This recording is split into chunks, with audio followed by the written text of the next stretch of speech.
Hello friends, मैं विनीत तिवारी और higher के इंटरव्यू के साथियों के लिए एक टॉपिक लेके आया हूं मैं जो इंटरव्यू में पूछा जा रहा है और आगे भी पूछा जाएगा। और इसलिए पूछा जाएगा क्योंकि बहुत ही ज़्यादा ये वर्तमान में प्रासंगिक है, रिलेवेंट है।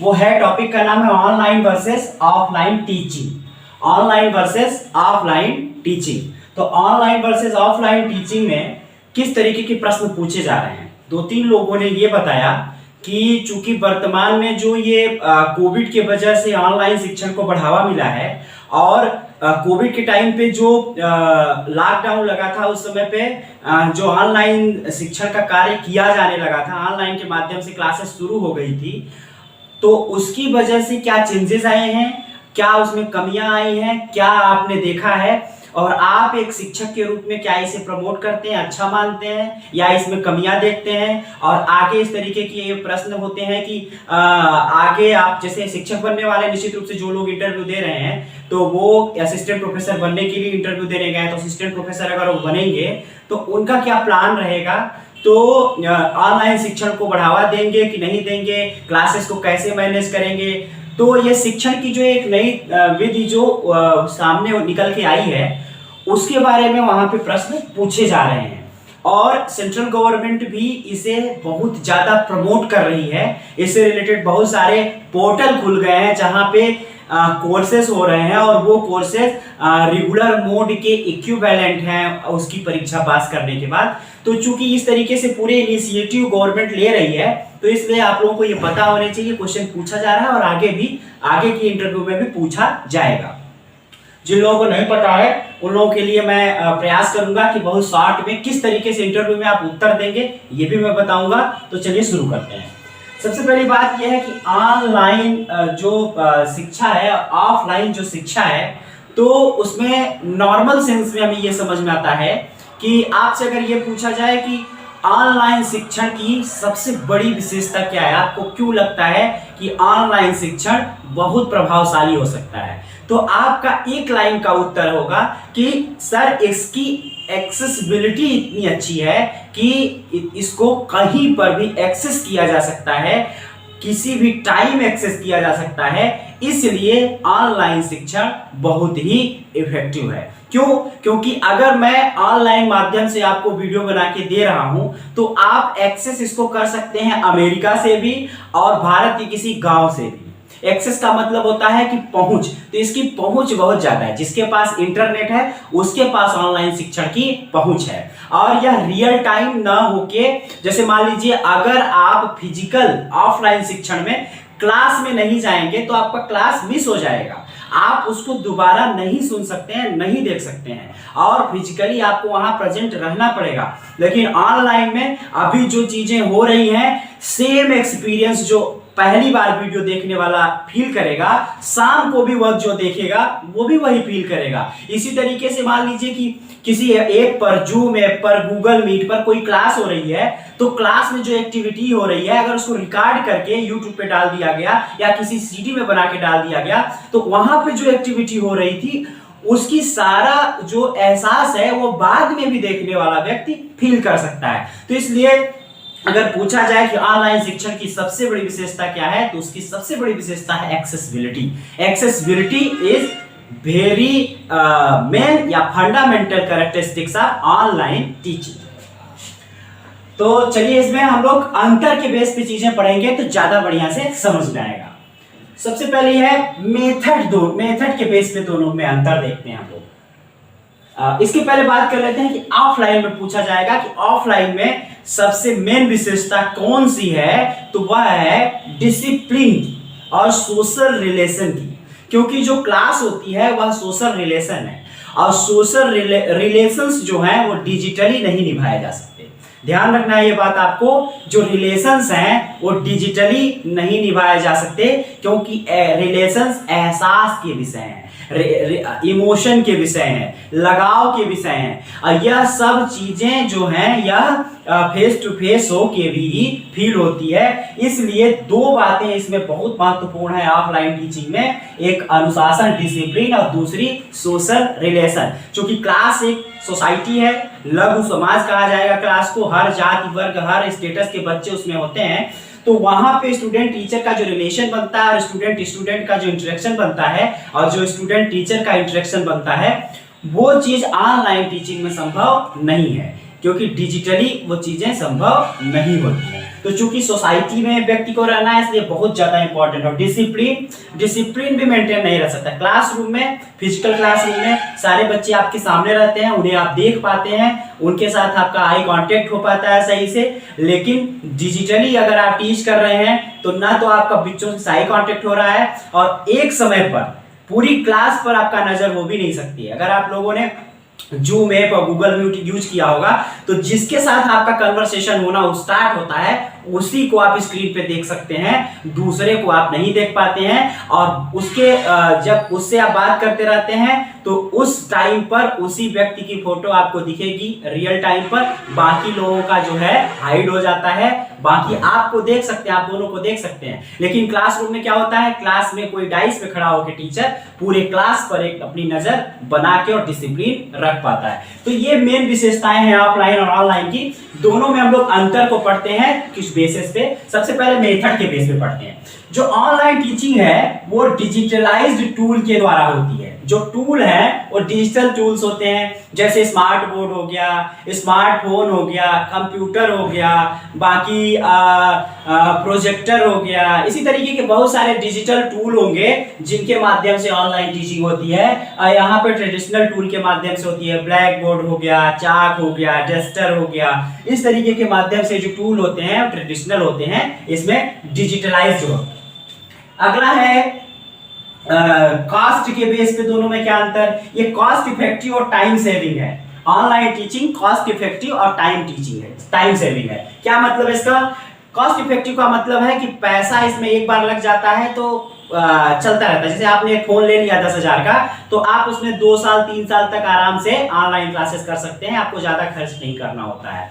लेकिन जो ऑफलाइन टीचिंग है उसमें चीजें घिसती हैं, रोज चौक जाएगा, उसके बाद आपका ब्लैक बोर्ड पुराना होगा, फिर और बाकी चीजों का अरेंजमेंट करना पड़ेगा आपको बैठने के लिए, और रोज बच्चे आएंगे तो वहां पे जो रेगुलर के ऑपरेशंस होते हैं, पानी हो गया, कोई एक व्यक्ति वहां साफ सफाई करने वाला चाहिए। तो इस तरीके से जो ऑपरेशन है उसको क्रियान्वित करने के लिए इसमें एक्सपेंसिव होता है ऑफलाइन टीचिंग, ज्यादा पैसा लगता है। और एक्सपेंस आप सिर्फ कॉलेज का मत देखिए, कॉलेज का स्कूल का मत देखिए। 40 बच्चों की क्लास है तो 40 बच्चे अपने घर से जाएंगे, तो घर से अगर जाएंगे तो टाइम लगेगा।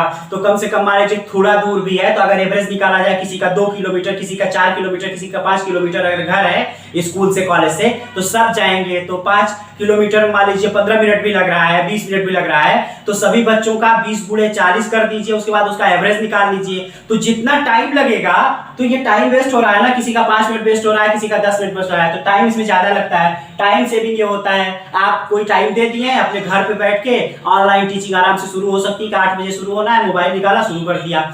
उसके बाद बाकी पैसे की जो बात कर रहा था, ज्यादा पैसा इसमें खर्च होता है ऑफलाइन में। क्यों, कैसे पैसा खर्च होगा? आप किसी वाहन से जाएंगे, उसका फ्यूल लगेगा। आप रोज तैयार होके जाएंगे तो अपने शरीर पर कपड़े पहनेंगे, बाकी चीजें करेंगे, अलग अलग रोज कपड़े पहनेंगे, उसमें खर्चा आएगा। रोज आपको जाना है तो आपको नोटबुक खरीदनी पड़ेगी, बुक खरीदनी पड़ेगी, बाकी पेन वगैरह खरीदना पड़ेगा। ऑनलाइन है, आप आराम से चीजें हैं स्टोर करके, जो पढ़ाया गया उसका पीडीएफ बनाया, पीडीएफ बना के गूगल ड्राइव में सेव कर दिया, जब मन किया उसको देख लिया। तो यहाँ पे पैसा कम लगता है ऑफलाइन में पैसा ज्यादा लगता है, ऑनलाइन में पैसा कम लगता है। उसके बाद तीसरा अंतर जो है वो वर्चुअल और फिजिकल लोकेशन के बेस पे है। लोकेशन के बेस पे है वर्चुअल और फिजिकल। ये लोकेशन जो होगी वर्चुअल होगी, आपकी लोकेशन क्या होगी, वर्चुअल होगी, टीचर की भी लोकेशन वर्चुअल होगी। वर्चुअल का क्या मतलब है, वही डिजिटल रहेगा, आपका मतलब आभासी रहेगा। लगेगा कि व्यक्ति बैठा है सामने, आपको टीचर भी दिखेगा, स्टूडेंट भी टीचर को देख पाएगा, टीचर स्टूडेंट को देख पाएगा। तो लेकिन वो क्या होता है, आभासी होता है पूरी तरीके से, वो उसमें रियलिटी नहीं होती। लेकिन इसमें फिजिकली शरीर के साथ व्यक्ति उपस्थित होता है क्लास में, लोकेशन के बेस पे ये अंतर है। फिर फ्लेक्सिबिलिटी के बेस पे देखते हैं। फ्लेक्सिबिलिटी के बेस में इसमें क्या होता है, जो शेड्यूल है ऑनलाइन में वो कैसा होता है, फ्लेक्सिबल होता है। जैसे अगर 8 बजे बच्चे नहीं आ पा रहे हैं तो क्या कर दिया गया कि एक काम करो 9 बजे सब इकट्ठे हो जाना, 9 बजे क्लास चलेगी। लेकिन यहाँ क्या है, ऑफलाइन में फिक्स रहेगा, फिक्स, क्योंकि सब बच्चे को अलग अलग जगह से आना है। ऐसा नहीं हो सकता कि कुछ टाइम तुम लोग 8 बजे आ जाओ तो बाकी 8 बजे आके इंतजार नहीं कर पाएंगे। ऑनलाइन में क्या है, जब तक कुछ नहीं हो रहा तब तक दूसरी चीज अपना काम कर रहे हैं। लेकिन ऑफलाइन में क्या है, अगर 9 बजे आप क्लास पहुंच गए, स्कूल पहुंच गए, कॉलेज पहुंच गए तो आपसे इंतजार नहीं होता है, खाली नहीं बैठ पाते हैं, क्योंकि वहां कोई काम आपको नहीं है, इसलिए वहां पे इंतजार करना ज्यादा होता है। लेकिन घर में आप हैं तो कुछ भी कर रहे हैं, 9 जब बजा, आप टाइम चेंज भी हुआ तो आधा घंटा बाद आप आराम से ज्वाइन कर पाते हैं। तो इसलिए इसमें फिक्स शेड्यूल होने की वजह से दिक्कतों का सामना ऑफलाइन टीचिंग में करना पड़ता है। उसके बाद ऑनलाइन टीचिंग में 3-4 कॉन्सेप्ट, 3-4 पोर्टल हैं जहां पे ऑनलाइन शिक्षण प्रदान किया जाता है, इनके बारे में आपको समझना चाहिए। तो एक है स्वयं। स्वयं है, स्वयं जो है वो कोर्सेस कराने के लिए, सबसे पहले आपको बताते हैं मूक। मूक क्या है? मूक है, ये पूछा भी गया है इंटरव्यू में, आगे भी पूछा जा सकता है, massive open online courses. Massive open online courses, यह बहुत व्यापक एरिया में बहुत से बड़े स्तर पर लोगों के लिए ऑनलाइन ओपन कोर्सेस होते हैं। ऑनलाइन ओपन कोर्सेस का मतलब होता है कि सबके लिए एक्सेसिबल है, फ्री में आप इसको कर सकते हैं, और बाद में क्या होता है, आप रजिस्ट्रेशन करा के इसमें पेपर देते हैं। इसके बारे में अलग से, चारों के बारे में मैं वीडियो अलग से लेके आऊंगा। नॉर्मली आपको इतना पता है तो बहुत है। स्वयं प्रभा है, स्वयं प्रभा भी एक पोर्टल है, इस पे जाके आप अपने काम के कोर्स सर्च करके और इसमें कोर्सेस आप कर सकते हैं। अगला है स्वयं। स्वयं क्या है? स्वयं बहुत सारे कोर्सेज कराता है, इसका भी सेंट्रल गवर्नमेंट के द्वारा लॉन्च किया गया एक पोर्टल है जिसमें लोकल चैप्टर्स होते हैं। आप लोकल चैप्टर्स के माध्यम से या डायरेक्ट वेबसाइट पे जाके इन कोर्सेज को कर सकते हैं। इसमें कोर्स करने के बाद मैंने किया है इसमें कोर्स करने के बाद आपको डिजिटली रजिस्टर करना पड़ता है एग्जाम के लिए, फिर आपका कंप्यूटर बेस्ड टेस्ट होता है, और कंप्यूटर बेस्ड टेस्ट के बाद आपको एग्जाम फीस 1000 रुपए अभी वर्तमान में लगती है। उसके बाद आप उसको क्रेडिट के कोर्स होते हैं, 2 क्रेडिट का कोर्स, 4 क्रेडिट का कोर्स, तो रोज आपको या हफ्ते में 1-2 दिन आपको वीडियो लेक्चर मिलेंगे, और 4 क्वाड्रेंट्स के लेक्चर होते हैं वो, तो 4 क्वाड्रेंट्स के लेक्चर आपको मिलते हैं। वो लेक्चर जो होते हैं वो आप देखते रहते हैं अपने टाइम के साथ, अपनी फ्लेक्सिबल टाइम के अकॉर्डिंग, और धीरे धीरे आपका कोर्स खत्म होता है। फिर एग्जाम फॉर्म आता है, एग्जाम फॉर्म आप भरते हैं, 1000 रुपए फीस लगते हैं पूरे कोर्स का, परीक्षा देने का, कोर्स करने की कोई फीस नहीं है। फिर आपको सेंटर मिलता है, वहां जाते हैं, सीबीटी टेस्ट होता है और आप उसको पास कर लेते हैं, तो वो रेगुलर कोर्स के बराबर ही मान्य है। अच्छा, इसमें नकल बिल्कुल नहीं हो पाती है। इसकी ऑथेंटिसिटी क्यों है? क्योंकि सीसीटीवी कैमरे में प्रॉपर आपके आधार कार्ड वेरिफिकेशन के साथ आप ही पेपर देने जाते हैं, और जो आप पढ़े होते हैं वही आप दे पाते हैं, कोई इसमें नकल वगैरह की चीज नहीं होती है। इसलिए सरकार ने इसको इतना वैलिड किया है कि अगर आप 4 क्रेडिट 8 क्रेडिट का कोर्स कहीं पे कर लेते हैं तो दूसरे जो उतने क्रेडिट के कोर्स रेगुलर मोड में, रेगुलर विश्वविद्यालयों में, रेगुलर कॉलेजेस में हो रही हैं, उसके इक्विवेलेंट उसको माना जाता है। आप लोगों को जान के अच्छा लगेगा कि ऐसे स्वयं पोर्टल पर डीएलएड जैसे कोर्सेज भी फ्री में हो रहे हैं, और उनकी मान्यता पूरी तरीके से रेगुलर कोर्सेज के बराबर है। तो ये ऑनलाइन और ऑफलाइन टीचिंग के ऊपर जो प्रश्न पूछे जा रहे हैं, तो कुछ लोग कह रहे थे कि इसमें आंसर्स देने हैं, तो मैंने कहा कि इसके ऊपर वीडियो आप लोगों को बना के देते हैं। तो इस वीडियो में इतना ही, नेक्स्ट वीडियो में मिलते हैं। आगे की वीडियो में बात करूंगा फ्लिप्ड और ब्लेंडेड लर्निंग के बारे में। फ्लिप्ड और ब्लेंडेड लर्निंग क्या होती है, और फ्लिप्ड और ब्लेंडेड लर्निंग से जो प्रश्न हायर में पूछे जा रहे हैं, क्योंकि ये डिजिटल अगर चीजें हो रही हैं, सरकार अगर सबको स्मार्टफोन टैबलेट दे रही है, तो आने वाले टाइम में डिजिटल एजुकेशन को बहुत ज्यादा बढ़ावा मिलेगा।